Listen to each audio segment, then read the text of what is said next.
నమస్తే, నేను మీ సతీష్.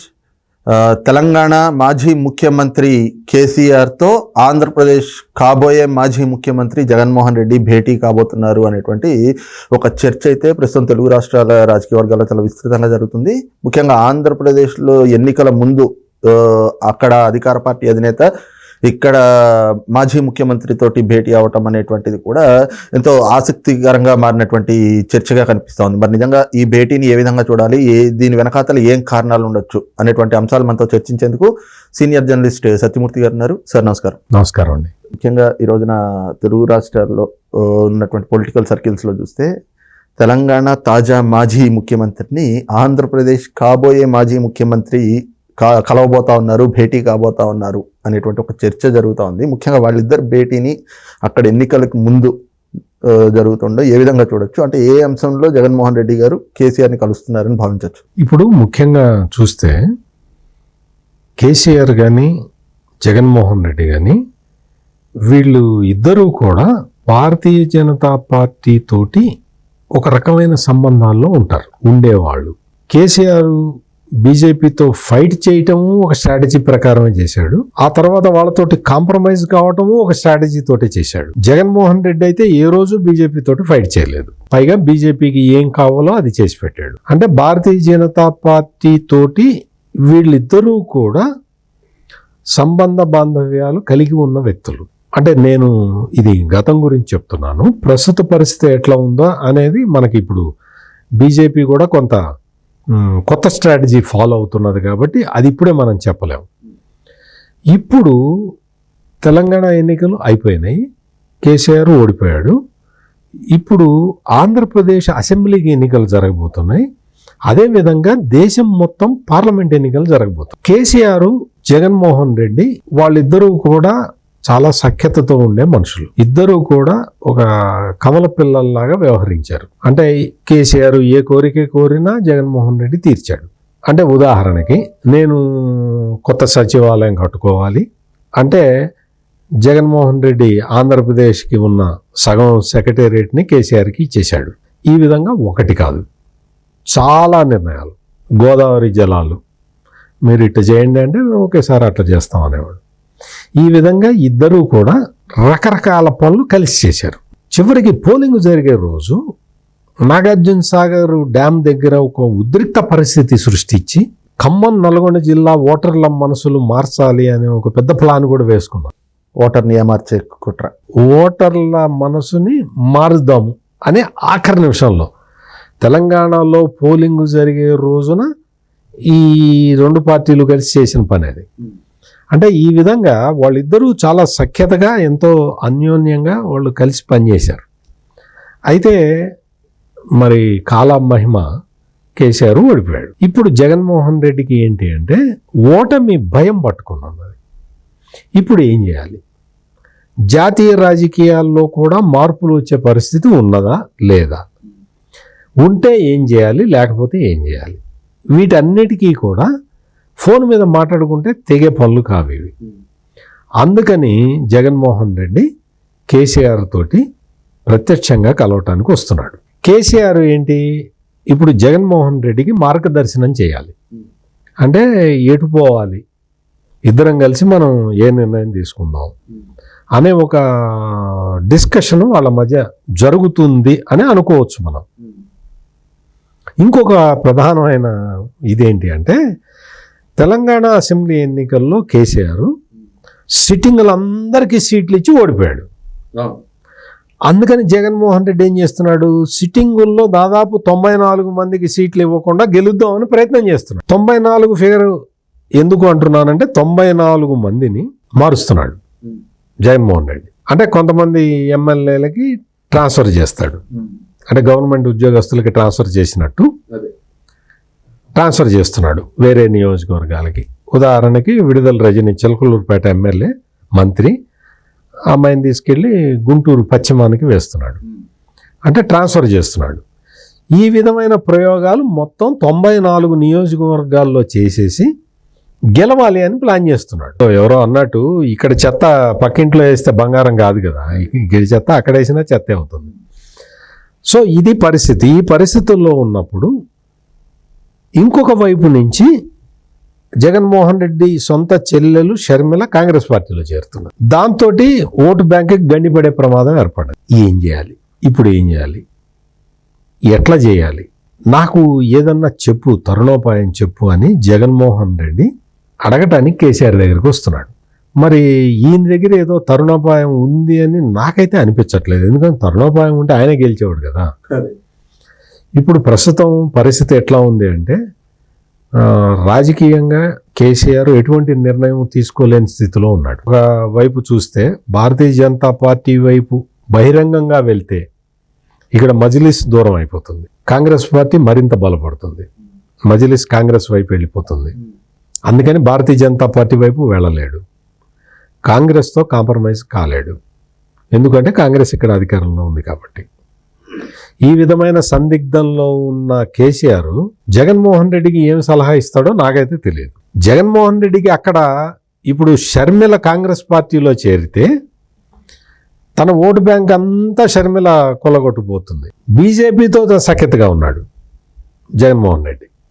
అంటే పైకి కనపడదు. పార్టీ బీజేపీ జగన్మోహన్ రెడ్డిని విమర్శిస్తూ ఉంటుంది పార్టీ పరంగా, ప్రభుత్వ పరంగా జగన్మోహన్ రెడ్డికి కావాల్సిన పనులన్నీ చేస్తూ ఉంటుంది, డ్యూయల్ రోల్. సో ఈ విధమైన పరిస్థితుల్లో జగన్మోహన్ రెడ్డి అటు కాంగ్రెస్ వైపు రాలేడు, బీజేపీతో డైరెక్ట్గా కలవలేడు. బీజేపీతో డైరెక్ట్గా కలిస్తే అంటే డైరెక్ట్గా కలిసి ఎన్నికల పొత్తు పెట్టుకుంటే ముస్లింల ఓట్లు పోతాయేమోనని భయం, క్రిస్టియన్ల ఓట్లు పోతాయేమోనని భయం. అందువల్ల బీజేపీతో డైరెక్ట్గా టైఅప్ పెట్టుకోలేడు, పరోక్షంగా టైఅప్ పెట్టుకోవాలి. కాంగ్రెస్తో డైరెక్ట్గా టైప్ పెట్టుకోలేడు, ఎందుకంటే చెల్లెలు వచ్చి తన ఓటు బ్యాంకు గండి కొట్టబోతున్నది. అందుకని అంటే నేను ఇంత స్టోరీ చెప్పింది ఏంటి అంటే ఇద్దరూ ఒకే స్థితిలో ఉన్నారు. జగన్మోహన్ రెడ్డి, కేసీఆర్ ఇద్దరూ కూడా ఒకే స్థితిలో ఉన్న రాజకీయ నాయకులు. వీళ్ళు అటు కాంగ్రెస్ వైపు వెళ్ళలేరు, ఇటు బీజేపీతో డైరెక్ట్గా నేరుగా పొత్తు పెట్టుకోలేరు.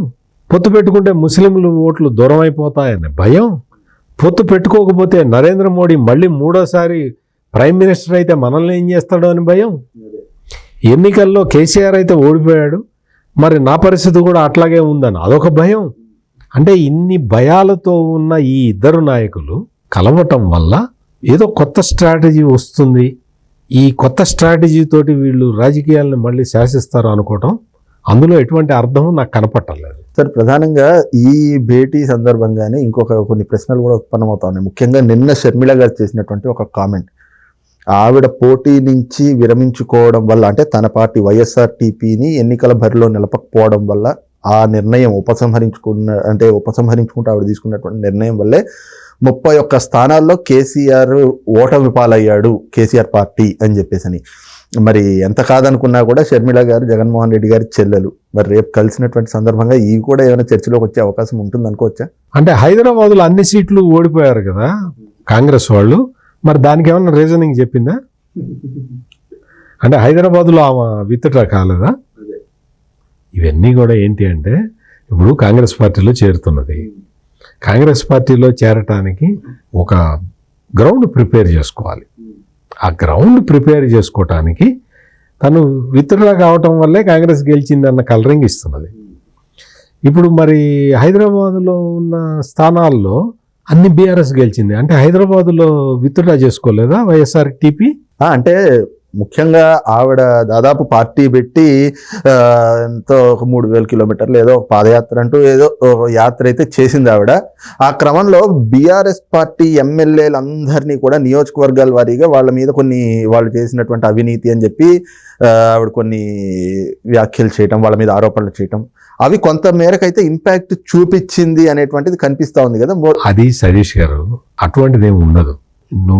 ఆమె అసలు తెలంగాణకి సంబంధించిన మహిళ కాదు, ఆంధ్రాకి సంబంధించిన వ్యక్తి అనేది అందరికీ తెలుసు. రాజశేఖర్ రెడ్డి భక్తులు ఇంకా కొంతమంది తెలంగాణలో ఉన్నారు కాబట్టి ఆమెకి ఇక్కడ ఒక పార్టీ పెట్టుకోవటానికి, 10 మంది రావటానికి ఒక గ్రౌండ్ ఏర్పడ్డది. అంతే తప్ప ఆమె విమర్శ చేయటం వల్ల ఏదో రావటం కాదు. రేవంత్ రెడ్డి ప్రాణాలకి తెగించి పోరాడాడు. అణచివేత జరుగుతున్నా కానీ తీవ్ర స్థాయిలో అణచివేత జరుగుతున్న విధానాన్ని వ్యతిరేకించిన వ్యక్తి రేవంత్ రెడ్డి. రేవంత్ రెడ్డి అనే వ్యక్తి ఒక స్థాయిలో ఒక పోరాటం ఏ స్థాయిలో చేశాడు అంటే, అసలు రేవంత్ రెడ్డి అన్నిటికీ తెగించి, అంటే తన సర్వస్వాన్ని పణంగా పెట్టి ఎన్నికల్లో కొట్లాడాడు. అందుకనే అతని చిత్తశుద్ధిని కాంగ్రెస్ పార్టీ కార్యకర్తలందరూ గుర్తించారు. రేవంత్ రెడ్డి మన కోసం ఫైట్ చేస్తున్నాడు అన్న విషయాన్ని తెలంగాణ ప్రజలు అర్థం చేసుకున్నారు. ఈ కారణంగా రేవంత్ రెడ్డికి పాజిటివ్ ఓటు వచ్చింది. రేవంత్ రెడ్డికి పాజిటివ్ ఓటు రావటం అనేది జరిగింది. ఆ తర్వాత తెలంగాణ వేరే కారణాలతోటి, అంటే వివిధ రాజకీయ కారణాలతోటి తెలుగుదేశం పార్టీ అధినేత అప్పుడు జైల్లో ఉండటం, స్కిల్ డెవలప్మెంట్ స్కీమ్కి సంబంధించి జగన్మోహన్ రెడ్డి అరెస్ట్ చేయటం, ఈ కారణాలతోటి తెలుగుదేశం పార్టీ విత్డ్రా అయింది.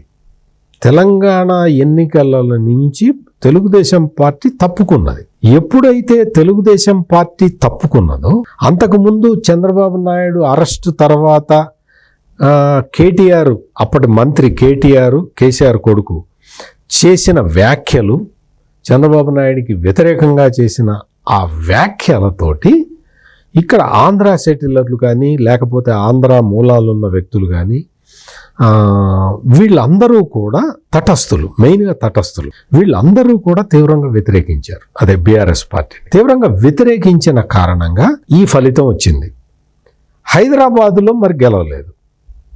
హైదరాబాదులో గెలవకపోవటానికి వేరే కారణాలు ఉన్నాయి. ఇక్కడున్న సెటిలర్లు బీఆర్ఎస్ అంటే కొంచెం భయపడటం, నిజంగా బీఆర్ఎస్ గెలవకపోతే మన పరిస్థితి ఏమవుతుందో అని ఆలోచించటం, ప్లస్ ఓటింగ్ టర్నోవర్ లేకపోవటం, టర్నౌట్ చాలా తక్కువ ఉండటం, ఈ కారణాల వల్ల హైదరాబాద్లో బీఆర్ఎస్ గెలిచింది. అంటే నేను చెప్పొచ్చేది ఏంటి అంటే, తెలుగుదేశం పార్టీ తెలంగాణలో పోటీ నుంచి విత్డ్రా అయిన తర్వాత కాంగ్రెస్ పార్టీకి ఊపు వచ్చింది అంతే తప్ప, షర్మిల విలీనం చేయటం వల్ల కాంగ్రెస్ పార్టీకి ఊపు రాలేదు. అప్పటికి ఇంకా విలీనం చేయలేదు. ఇంకా ఆవిడ కేవలం ఇది పోటీ నుంచి విరమించుకున్నారు. ఆమె విలీనం. Sharmila is a no force in Telangana. తెలుగుదేశానికి గ్రౌండ్ ఉంది, కార్యకర్తలు ఉన్నారు. వాళ్ళందరూ కూడా ఎప్పుడైతే చంద్రబాబు నాయుడు స్ట్రాటజికల్గా తను విత్డ్రా అయిపోయాడో తెలంగాణ అసెంబ్లీ ఎన్నికల నుంచి, ఒక రకమైన జోష్ వచ్చింది. కాంగ్రెస్ పార్టీలో కూడా ఒక రకమైన జోష్ వచ్చింది. తెలుగుదేశం విత్డ్రా అయిపోయింది. కేటీఆర్ చంద్రబాబు నాయుడికి వ్యతిరేకంగా, చంద్రబాబు నాయుడు అరెస్టు జరిగిన తర్వాత పరిణామాల్లో ఇక్కడున్న ఆంధ్ర మూలాల్లో ఉన్న వ్యక్తులకు వ్యతిరేకంగా కామెంట్ చేశాడు. ఈ కారణాల దృష్ట్యా కాంగ్రెస్కి ఫేవర్గా మారింది అంతే తప్ప, షర్మిల పార్టీని విలీనం చేయడం వల్ల, ఆమె విత్డ్రా కావడం వల్ల కాంగ్రెస్ పార్టీకి ఏమాత్రం మేలు జరగలేదు. ఇది వాస్తవం. అదే ఆమె చెప్పుకుంటుంది. సహజంగా ఏంటి, ఆమె పార్టీని ఆమె చిన్న చూపు చూసుకోలేదు కదా, అందుకని ఆ కామెంట్ చెప్పుంటుంది తప్ప అందులో వాస్తవం ఉండటానికి ఆస్కారం లేదు. రైట్, ఇది చూస్తున్నాం కదా. ముఖ్యంగా ఏదైతే జగన్మోహన్ రెడ్డి తన చాప్ కింద నీరు చేరుతుండటంతో తరుణోపాయం కోసమే కేసీఆర్ తోటి భేటీ అవుతున్నట్లుగా అయితే మాత్రం ఇప్పుడు వారి భేటీని భావించవచ్చు అనేటువంటి అభిప్రాయాన్ని సీనియర్ జర్నలిస్ట్ సత్యమూర్తి గారు వ్యక్తం చేస్తూ ఉన్నారు. Thank you. నమస్కారం అండి.